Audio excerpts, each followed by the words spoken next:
Hi, my name is Chris Hatten, and I want to introduce you to PKF Advisory, LLC. PKF Advisory is a group of firms in the major cities in the United States. This video series is going to introduce you to people and services that will help your business reach the next level and help you solve the next problem you have in your business. When we talk transactions, one of the big players is usually an investment banker. Are they able to sell every single company that comes across their desk? Well, the short answer is no. Okay, so if that's the case, when does that happen? What are the next steps if they can't sell the business? What does that look like? Well, and this is another instance where that probably happens more times than you'd think, as far as them not be able to take some businesses to market.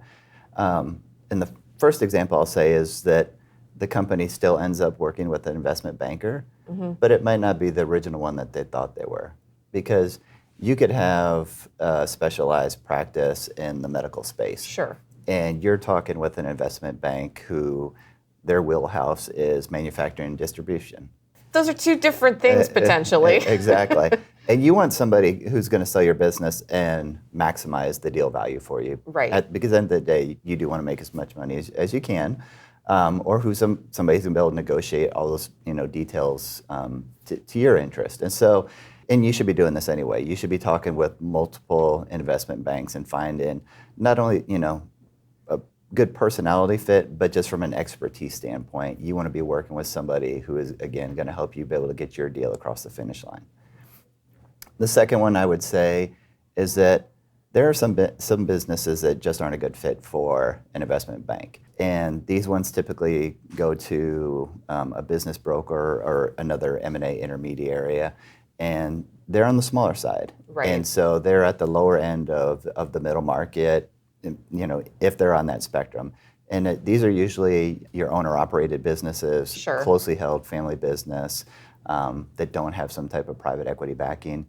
And their total transactional value might be in $1 to $2 million tops. And so these are, a smaller business. Are they going to want to take on that type of a engagement, essentially? Exactly.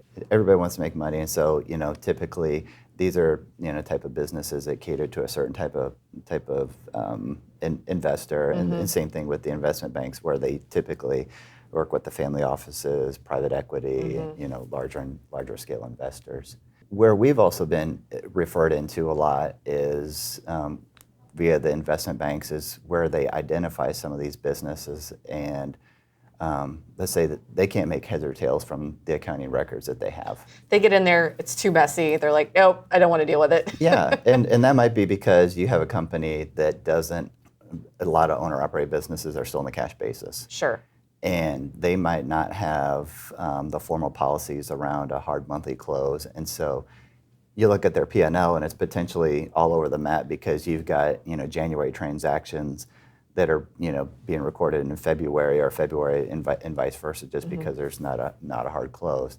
And so they need somebody to kind of go in and do some, we'll say, like accounting assistance type work. And so on the transaction side, that's not even so much our wheelhouse. And so we might talk with the business advisory group about saying, hey, this is what we've got. Is this something you can help out with? Right. And that's going to require them spending actually probably a decent amount of time getting that company cleaned up and ready to go to market. Right. And so they could help them establish policies around getting that monthly close set up, potential accounting policies around capitalization, versus them potentially expensing a bunch of stuff for tax planning purposes. We'll say.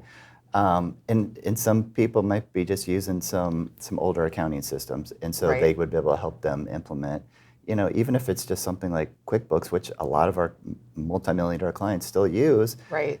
But it's something more robust so that as they're going through that sales process, they're able to generate records that actually make sense.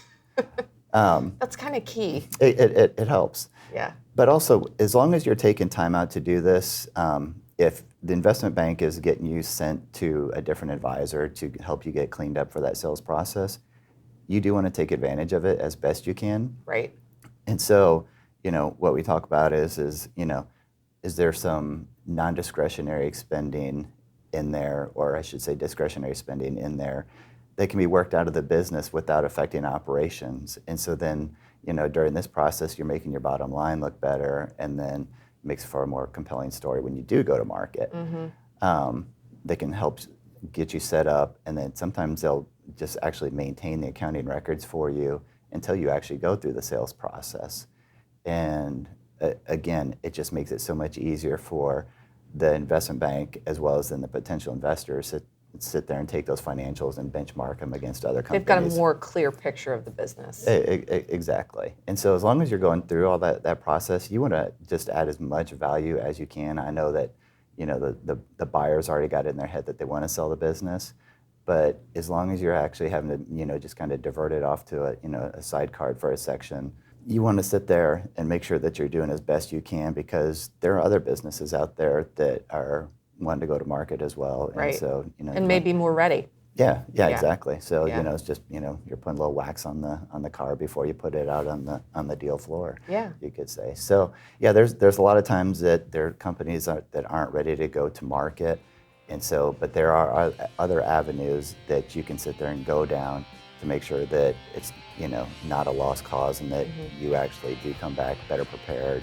Right. And then the investment bank, they're always willing to pick that conversation back up, and then again take a look at things, and when they're cleaned up, it just makes for a more compelling story.